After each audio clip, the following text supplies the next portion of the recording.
வந்து இன்னைக்கு long video போடுறேன். நான் என்ன பண்ணுறேன் அப்படிங்கிறத என் கூடவே நீங்கள் பார்க்கலாம் வாங்க.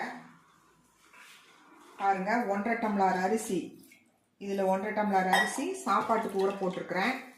இது தனியாக இருக்கட்டும். லெக் பீஸை கழுவி 4 லெக் பீஸ் எடுத்துருக்குறோம். 4 லெக் பீஸை கழுவி அதையும் தனியாக வச்சுருக்குறோம்.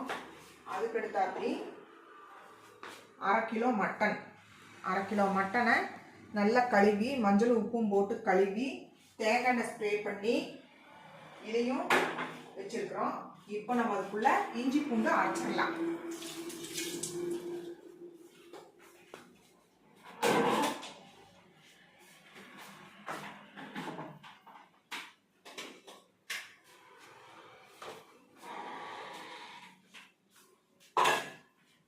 சாரிங்க, கரண்ட் இல்லை, அப்புறமா அரைச்சிக்கலாம். குக்கரை நம்ம விசில் விட்டுடலாம்.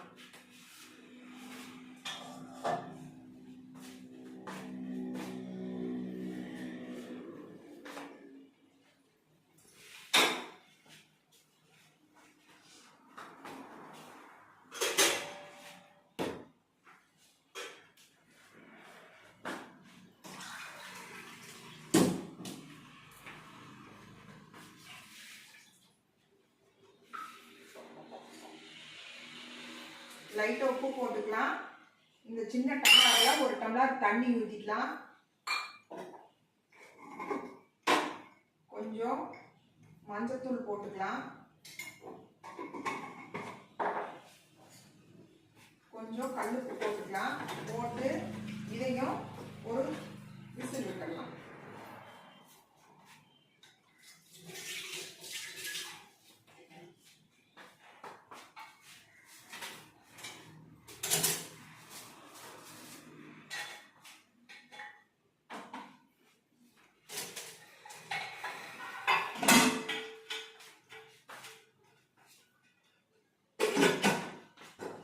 சவுண்ட் கொஞ்சம் கம்மியா இருக்கும். மைக் இல்லாதனால சவுண்ட் கம்மியா இருக்கும். கொஞ்சம் நீங்க அட்ஜஸ்ட் பண்ணிக்கோங்க. இப்போ நம்ம பார்க்கலாம். நம்ம இன்னைக்கு என்ன செய்ய போறோம்னா, மட்டன் 1/2 கிலோ எடுத்துக்கிறோம். மட்டனை வந்து ஒரு கிரேவி மாதிரி பண்ண போறோம். அப்புறம் லெக் பீஸ் 4 வாங்கியிருக்கிறோம். லெக் பீஸை வந்து சும்மா ட்ரையா வறுக்க போறோம். சாப்பாடு, வெறும் சாப்பாடு, தயிர், அவ்வளோதாங்க இன்னைக்கு நம்ம பார்த்துடலாம். ஃபர்ஸ்ட் வந்து நான் என்ன பண்ணியிருக்கிறேன்னா, லெக் பீஸை 2 விசில் விட்டு எடுத்து வச்சிருக்கிறேன். அடுத்தது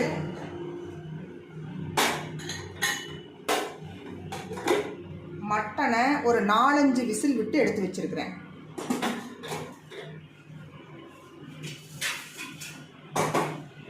ஃபர்ஸ்ட் நம்ம மட்டனை செஞ்சிடலாம். இப்போ நம்ம வந்து மட்டன் கிரேவி செஞ்சிடலாங்க. மட்டன் கிரேவி செய்யறதுக்கு ஃபர்ஸ்ட் நம்ம தேங்காய் எண்ணெய் ஊற்றிக்கலாம். கொஞ்சம் கடலெண்ணெய் ஊற்றிக்கலாம். அளவுகள் எல்லாம் நான் இன்னைக்கு சொல்லல. ஏன்னு கேட்டீங்கன்னா, நான் இனி ஒரு நாளைக்கு செய்யறேன். இன்னைக்கு சும்மா நான் செய்யறேன், நீங்க பார்த்துக்கோங்க. இந்த அளவுகளை பார்த்து நீங்க ப்ராப்பரா செய்ய முடியாது. ஒரு ஃபன் வீடியோ மாதிரி நினைச்சுக்கோங்க. எண்ணெய் காயிட்டும். அதுக்குள்ள இன்னொரு இடத்துல சிக்கன் கிரேவிக்கு தேவையானதை நம்ம சும்மா சிம்ல வச்சு விட்டுட்டோம்னா அது பாட்டுக்கு அது செஞ்சுட்டு இருக்கு. அதனால அதையும் நம்ம சிம்ல வச்சிடலாம். அதுக்கு நம்ம தேங்காய் எண்ணெய் ஊற்றிக்கலாம். சட்டி காயிட்டும், இன்னும் காயில.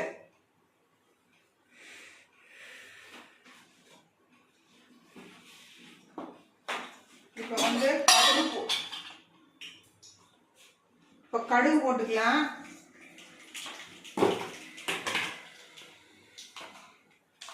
2 பட்டை போட்டுக்கலாம். 1 கிராம்பு, கொஞ்சம் சோம்பு.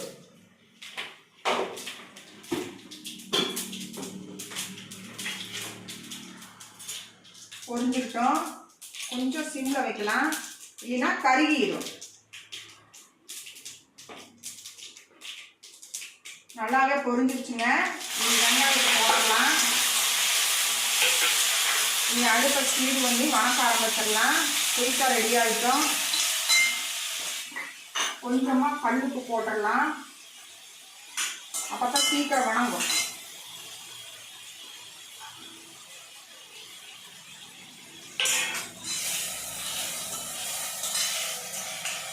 இது வணங்குறதுக்குள்ள நம்ம இந்த சிக்கனுக்கு தேவையானது செஞ்சிடலாம்.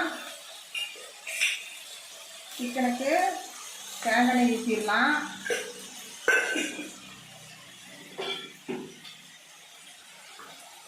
கடுகு போட்டுடலாம்.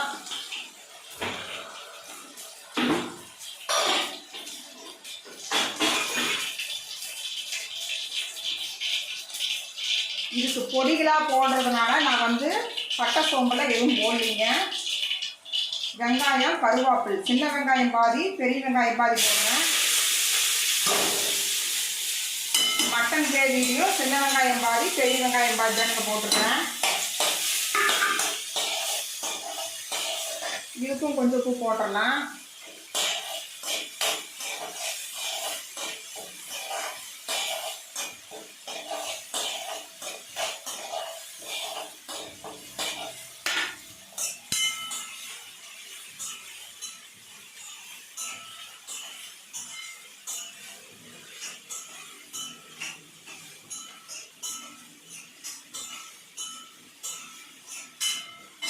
இஞ்சி பூண்டு பேஸ்ட் போடலாங்க. கொஞ்சம் வணங்கிடுச்சு.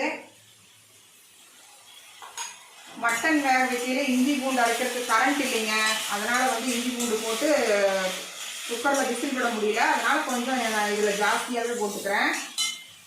இன்னும் கொஞ்சம் போட்டுக்கிறேன். அதே மாதிரி சிக்கனுக்கும் ஒரு கொஞ்சம் போட்டுக்கிறேன். அளவுகள் சொல்லலை, ஏன்னா இன்னொரு நாளைக்கு நான் சொல்கிறேன் அளவுகள். இன்னைக்கு வந்து பார்த்துக்கணும். இதுவும் வணங்கிட்டு இன்னைக்கு வந்து நம்ம சிம்மில் வச்சிடலாம். இஞ்சி பூண்டு போட்ட உடனே எப்பவுமே கொஞ்சம் நம்ம சிம்மில் வச்சிடணும். அப்போ தான் வந்து அது கரியாமல் இருக்கும். ஆக்சுவலாக மஞ்சத்தூள் வந்து நம்ம வேக வைக்கும் போதே போட்டுக்கிறோம். இருந்தாலும் அந்த இஞ்சி பூண்டு போட்ட உடனே கொஞ்சம் மஞ்சத்தூள் போட்டோம் அப்படின்னா அந்த இஞ்சி பூண்டு சட்டியில் ஒட்டாமல் வரும். அதுக்காக நம்ம வந்து கொஞ்சம் மஞ்சத்தூள் போட்டுக்கலாம்.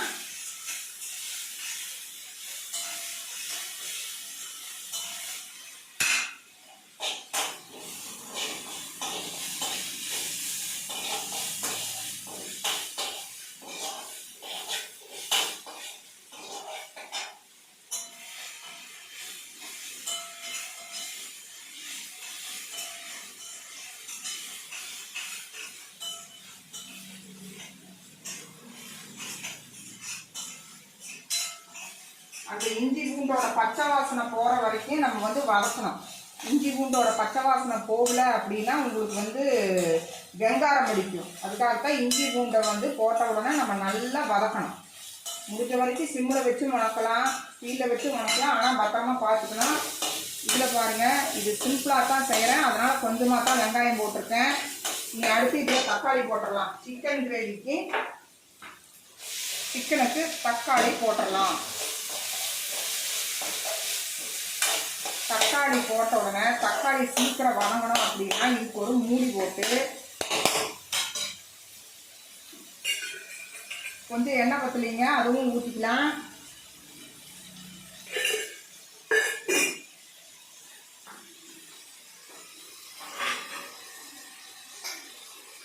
கொஞ்சம் இட்லி மூடி போட்டு மூடி சிம்மில் வச்சிடலாம். இவருங்க வெங்காயம் வதங்கியாச்சு. இன்னைக்கு வந்து நம்ம வந்து மிளகாப்பொடி மல்லிப்பொடி எல்லாம் போட்டுடலாம்.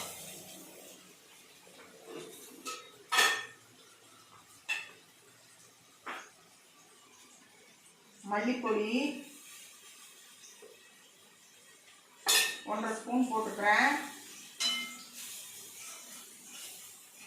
மல்லிப்பொடி நல்லா சிம்மில் ஒரு 2 நிமிஷம் வதங்கணும்.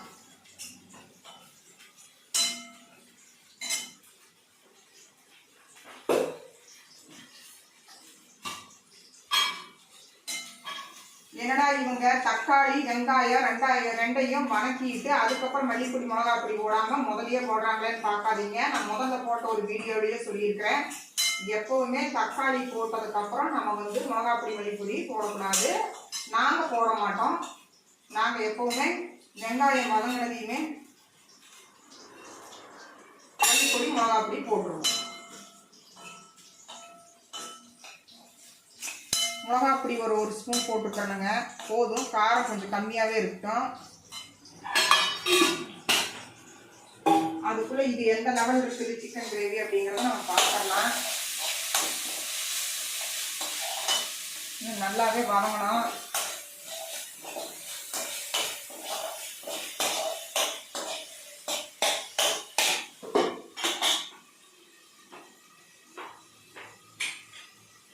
இனி மட்டன் கிரேவிக்கு தக்காளி போட்டுடலாம்.